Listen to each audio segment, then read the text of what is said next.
99 పైసలకే 27.10 ఎకరాల భూములు కేటాయించారు అంటూ ఏపీ హైకోర్టు విస్మయం వ్యక్తం చేసింది.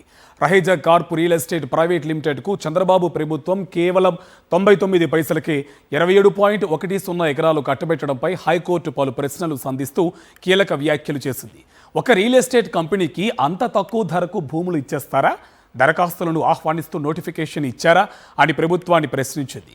ఇంత తక్కువ ధరకు భూములు ఇస్తే మిగిలిన కంపెనీలు ముందుకు రాలేదా?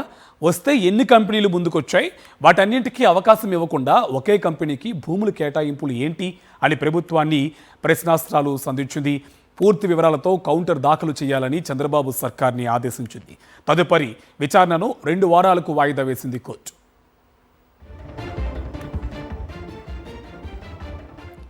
దీనికి సంబంధించి పూర్తి డీటెయిల్స్ మా కరెస్పాండెంట్ అశోక్ మనకి గుంటూరు నుంచి ఫోన్లో మనకి డీటెయిల్స్ అందిస్తారు. అశోక్, కేవలం 99 పైసలకే భూములు ఎలా కట్టబెట్టారంటూ హైకోర్టు ఆగ్రహం వ్యక్తం చేసిన పరిస్థితి కనిపిస్తుంది.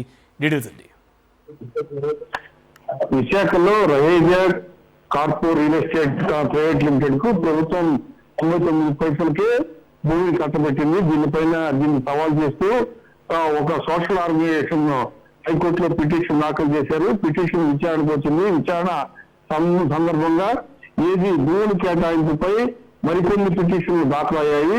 అన్నింటినీ విచారించాలని కోరారు. కానీ పిటిషన్ తరఫున ఏదైతే పిల్లు న్యాయవాది ఆ పిటిషన్స్ వేరు, ఈ పిటిషన్స్ వేరు. ఇది రియల్ ఎస్టేట్ వ్యాపారానికి సంబంధించిన కేటాయించిన భూములు. కావాలంటే 204 జీవో చూడండి అంటూ ధర్మాసనానికి కోరడం జరిగింది. ధర్మాసనం వెంటనే దీనిపైన విచారణ జరగాలని కూడా నిర్ణయించింది. దీంతో ఒక్కసారిగా 99 పైసలకే భూములు కేటాయించడంపై హైకోర్టు ఒక విధంగా విస్మయం వ్యక్తం చేసింది.